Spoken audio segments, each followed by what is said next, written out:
kisahnya sangat panjang. Saya waktu itu mengajak anak saya di sore hari, hujan gerimis-gerimis, saya masih ingat rambut saya masih pendek, saya masih pakai celana panjang, saya belum pakai kerudung. Itu saya datengin dari rumah tuh satu, saya pingin mendirikan pengajian. Niatan saya karena saya mau belajar, karena saya tidak bisa seperti itu. Kalau membayangkan wajah kedua orang tua tuh kadang-kadang masih, hanya saya berpikir gini, ya Allah, apa mungkin ini terbaik, dan dosakah saya menyakiti hati orang tua seperti itu? Saya selalu berpikir seperti ini, mungkin ini yang terbaik, saya menjadi seorang muslim dan saya rela dijauhi mereka, dijauhi, bukan lagi mereka itu ya, mereka tuh jauh kan kayak teman-teman SMP gitu tuh kan. Kalau di kampung kan istilahnya tuh kan enggak jauh-jauh, tetanggaan gitu kan. Mereka kan sinis melihatnya kalau saya pulang, saya itu tuh kan itu. Makanya saya sampai lama itu saya enggak pulang. Dan sampai lama juga waktu itu saya enggak pulang ke orang tua. Karena masih rasa gimana ya? Canggung, takut, mungkin ya, takut. Canggung gitu kan. Takut. Hanya setiap orang tua saya merayakan Natal, saya berusaha untuk memberikan terbaik, yaitu saya kirim uang, saya kirim kue seperti itu. Tapi hampir berapa ya, 2 tahun saya enggak pulang tuh.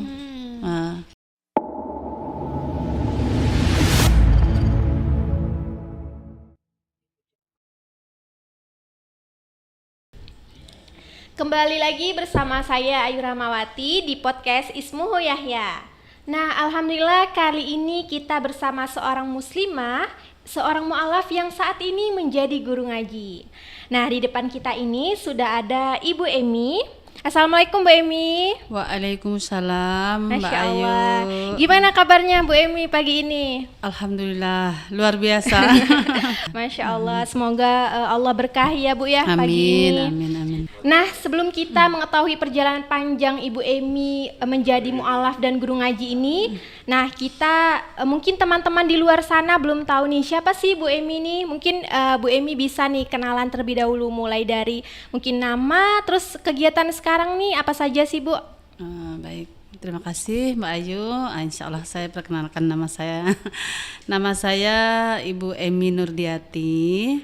Alhamdulillah saya tinggal di Desa Parit Baru, Gang Cempaka Putih Dalam.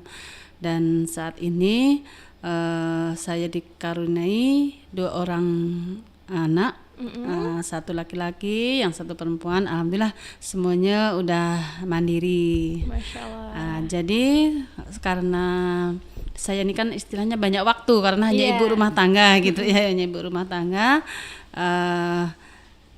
Saya ingin belajar gimana sih belajar Islam yang kafah gitu kan. Jadi saya ingin waktu ini saya totalitaskan untuk saya belajar gitu, seperti itu. Pertama saya pergi ke Kalimantan Barat, khususnya di Pontianak ini. Dulu masih kecil karena saya berasal dari Jawa, yaitu dari Jogja, ibu dan bapak dari Sleman. Saya dibawa ke Pontianak ini umur sekitaran 6 tahun karena masih TK, jadi saya belum paham. Jadi kelahiran di Jogja ya Bu ya? Iya, Kelahiran seperti Jogja. itu. Terus bapak ibu pergi ke Sanggulido Tran, ya, Transmigrasi tahun 1980. Di situ kami adik-beradik itu kan rame. Jadi ketika saya sudah SMA, saya merantau ke Pontianak. Ketika merantau di Pontianak, alhamdulillah yang saya ikutin tadi itu bapak angkat tuh orang Dayak, PNS juga. Terus setelah saya udah ikut beliau merantau itu sekolah, tamat sekolah barulah mulai saya bekerja. Dalam pekerjaan itu kita nih dulu belum tahu masalah ta'aruf, belum tahu ya, tahunya berteman gitu kan. Dipertemukan di suatu perusahaan itu dengan kekasih sekarang ya, iya, dengan suami. suami. Di situ alhamdulillah saya dikaruniai 2 orang anak. Dengan berjalannya waktu pabrik ini kan tutup. Pabrik apa itu, Bu? Tutup. Pabrik Bumi Raya. Bumi Raya. Jadi iya. kalau yang tutup, kalau yang mutasi seperti itu. Jadi ibu ini dimutasikan di Kumpai seperti itu ya. Terus dalam sambil bekerja ini ibu ini kan masuk Islam waktu itu tahun 1992. Masuk Islam 95, 95 ya. 95. Sudah 30 tahun ya. Itulah makanya 31 tahun. Tapi waktu itu saya tuh belajar, mungkin Allah baru ngasih ini ya, petunjuk gitu ya. Itu tahun anak yang kedua, tahun 2002 anak saya lahir, sekitar 2006. Baru saya mulai belajar Mendalami Islam gitu ya, 2006. Kisahnya sangat panjang. Saya waktu itu mengajak anak saya di sore hari, hujan gerimis-gerimis, saya masih ingat rambut saya masih pendek, saya masih pakai celana panjang, saya belum pakai kerudung. Itu saya datengin dari rumah tuh satu saya pingin mendirikan pengajian. Niatan saya karena saya mau belajar, karena saya tidak bisa seperti itu. Alhamdulillah ketika sudah menjadi sebentuk organisasi pengajian ya, majelis taklim, itu ada belajar mengaji. Karena saya ini belum bisa, setiap saya giliran saya pasti saya bilang langkah dulu. Karena saya belum bisa. Waktu itu langsung belajar terus, tapi belum maksimal seperti itu ya, belum maksimal. Ketika sudah berapa tahun kemudian perusahaan ini tutup. Bumi Raya itu tadi ya, Bu? Tutup. Disitulah mungkin Allah memberikan kesempatan kepada saya, memang suruh belajar benar-benar waktunya gitu kan. Itu Ibu proses membuka rumah Quran itu tadi ya, Bu ya. Nah, sebelum kita masuk ke rumah Quran, boleh tahu nggak sih, Bu, dari waktu kecil Ibu tuh agamanya apa? Terus dari tertarik masuk Islam itu karena apa gitu, Bu? Gini. Waktu itu saya agamanya Katolik, agama Katolik. Bapak seorang istilahnya tuh tokoh agama, termasuk ibu juga gitu loh kan ya. Jadi orang yang tahu. Termasuk ibu juga. Dulu saya masuk Islam ini pertama itu karena mau menikah, karena mau menikah seperti itu ya. Ya mungkin ini asbab saya bisa masuk Islam gitu kan. Jadi sambil menikah tadi, setelah menikah tadi, karena orang tua saya masih Katolik, jadi saya daftarnya di Pontianak, nikahnya di Jogja. Kepala KUA memberitahukan tolong ibu cari wali yang Muslim. Jadi masuk Islamnya di Desa Sungai Raya, terus dikasih surat mutasi untuk nikah di Jogja. Jadi disitulah ibu menikah. Kalau sebelum Muslim sendiri Ibu nih dulu berarti ini ya termasuk taat agama ya?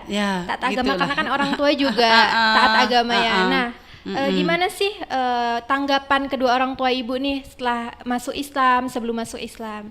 Dan gimana sih perjalanan bisa diizinkan masuk Islam? Kalau izinkan itu kayaknya mereka juga berat. Dan ini yang bikin saya nangis, Mbak. Ketika saya minta izin untuk saya memutuskan masuk Islam, ini yang membuat kayak mengucapkan kata-kata itu rasa putus jantung itu. Karena apa ya? Dari kecil saya kan dididik istilahnya di gereja, taat, sekolah minggu gitu kan. Tiba-tiba setelah saya dewasa, saya udah bekerja, saya kenal dengan seorang laki-laki yang mau menjadi pendamping saya. Terus saya pulang ke Sangguledo, memutuskan berbicara dengan orang tua, tiba-tiba minta izin mau masuk Islam. Itu sebenarnya waktu itu enggak bisa saya untuk berbicara. Tapi dengan niat dan keberanian, akhirnya saya berbicara. Terus tanggapan orang tua tuh diam gitu kan. Kaget lah ya Bu ya. Iya, pastinya. kalau diam nih kan biasanya kalau enggak setuju enggak mau, seperti itu gitu kan ya. Seperti itu kan. Jadi saya minta izin bahwa saya mau menikah, saya masuk Islam. Jadi kata orang tua saya kasih bikin surat pernyataan itu, maksudnya mengizinkan. Nah, seperti itu. Ya. Terus tapi nikahnya di Jogja. Karena saya juga tidak mau menyakiti hati kedua orang tua saya, seperti itu. Tapi alhamdulillah bapak sama ibu saya mengizinkan. Ini ya Bu ya. Seperti itu. Kalau dari keluarga yang lain Bu, kan Ibu 8 orang beradik ya? Iya. 8 orang beradik, gimana nih tanggapan abang, mungkin kakak? Karena abang saya ini kan sekolahnya di agama, tapi kayak teologis gitu ya. Jadi saya enggak berani untuk Izin gitu ya? Iya, enggak berani. Terus udah lama-lama itu pun saya enggak berani pulang kampung, Mbak. Enggak berani saya. Di Pontianak Ibu ya? Karena orang-orang di sana yang dulunya sama-sama satu gereja itu, pasti kan dia bertanya. Bahkan saya ditanya sama teman waktu SMP itu, ngapain kamu masuk Islam? Nggak adakah orang yang mau selain agama Islam, seperti itu kan? Jadi saya diam, nggak saya jawab. Kalau dijawab namanya kawan ya, nanti takut menyinggung perasaan, seperti itu. Gimana lah perasaan Ibu ketika dapat omongan-omongan seperti itu dari mungkin teman ya, teman dekat, keluarga. Gimana Ibu ngelola perasaan nih biar karena udah mau masuk Islam gitu ya? Ya, saya selalu berpikir seperti ini. Mungkin ini yang terbaik. Saya menjadi seorang Muslim dan saya rela dijauhi mereka, dijauhi. Bukan lagi mereka itu ya, mereka tuh jauh kan kayak teman-teman SMP gitu tuh kan. Kalau di kampung kan istilahnya tuh kan enggak jauh-jauh, tetanggaan gitu kan. Mereka kan sinis melihatnya kalau saya pulang, saya itu tuh kan itu. Makanya saya sampai lama itu saya enggak pulang. Dan sampai lama juga waktu itu saya enggak pulang ke orang tua. Karena masih rasa gimana ya? Canggung takut, mungkin ya, takut. Canggung gitu kan. Takut. Hanya setiap orang tua saya merayakan Natal, saya berusaha untuk memberikan terbaik, yaitu saya kirim uang, saya kirim kue, seperti itu. Tapi hampir berapa ya, 2 tahun saya enggak pulang tuh. Dari pertama masuk Islam ya tuh Ibu ya? Karena saya takut, takut ya juga bukan takut gimana ya, nanti melukai perasaannya, seperti itu. Jadi 2 tahun setelah masuk Islam itu nggak ada pulang sama sekali itu Bu? 2 tahun baru pulang. Itu udah posisi udah berhijab atau belum Bu? Belum waktu Belum itu ya? belum. Pak saya masih kerja di Bumi Raya. Terus yang membuat saya bisa hati saya itu tenang, terus bisa memandang orang tua tersenyum itu waktu saya kerja di Bumi Raya, bapak saya tuh nyusul di satpam tuh. Seperti itu. Terus saya nanya, bapak kesini dengan siapa? Terus saya ajak pulang. Waktu itu saya masih ngontrak kan. Seperti itu. Karena rindu udah mungkin ya, udah lama juga enggak ketemu Ibu ya. Itu tapi kadang-kadang kalau dalam kesendirian itu, kalau membayangkan wajah kedua orang tua itu kadang-kadang masih, hanya saya berpikir gini, ya Allah, apa mungkin ini terbaik, dan dosakah saya menyakiti hati orang tua seperti itu? Seperti itu kan. Terus mama saya sih orangnya enggak terlalu fanatik. Enggak apa-apa kamu masuk Islam, yang penting kamu menjalankan dengan sebaik-baiknya. Seperti itu. Itu membuat saya bisa lega gitu kan. Seperti itu. Dan ejekannya juga banyak. Setelah saya mendapat ejekan banyak itu ketika saya berhijab. Itu tahun berapa itu Bu berhijab? Saya berhijab itu sekitar tahun 1900, hampir tahun 2000 gitu. Setelah berarti setelah 5 tahun memeluk Islam ya Bu, pakai hijab. Kan tahun 95 kan masuk Islamnya? 2015-an gitulah saya baru. 2015. Ya. Waktu itu mungkin banyak sholat yang saya tinggalkan waktu itu karena ketidaktahuan gitu kan. Dan waktu itu kan belum antusias untuk belajar itu kan masih belum itu. Jadi ketemu suami lah tadi masuk Islam ya Bu ya. Sebelum ketemu suami sendiri kan, kalau dari suami kan suami yang ngajak ya Bu ya untuk masuk Islam. Sebelum ketemu sendiri apakah Ibu nih memang juga udah tertarik dengan Islam? Atau udah tahu nih apa sih Islam itu? Gimana Bu? Taunya sih mungkin dari kalau sekolah negeri kan yang memang dulu ya, tahun 90-an itu kan agama biasa hanya satu agama Islam gitu kan. Terus sering-sering ikut juga tapi enggak yang belum totalitas gitu. Hanya waktu saya tuh ingat waktu masih kecil saya itu kan kawannya pada taraweh gitu ya. Saya itu ikut. Nah ini saya masih ingat waktu kecil itu. Saya kan enggak punya mukena. Karena ibu saya kan bukan seorang muslim ya. Pakai kain itu. Kain dibikin itu ya. Dibikin kayak mukena gitu ya, hijab gitu ya Bu. Seperti itu. Terus waktu saya kawan-kawan itu sama kakak-kakak yang udah besar itu ambil wudhu, kan ngambilnya kan di kolam gitu ya. Saya kecemplung, itulah ingat saya tuh di situ. Ikut main sama berarti lingkungan Ibu di Sanggoledo itu Islam semua? Lingkungannya Muslim. Gitu. Jadi waktu saya Katolik itu kalau saya mau sembahyang hari Minggu itu kira-kira berapa kilo ya?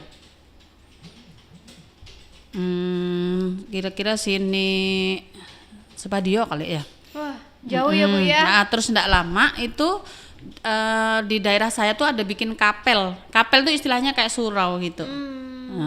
Kayak surau gitu kan. Nah, waktu itu saya waktu SMP tuh Mbak, saya ngajak teman-teman saya ajak ikut Gereja. Main drama waktu Natal tuh. Saya masih ingat tuh. Jadi teman-teman saya ajak main drama gitu kan.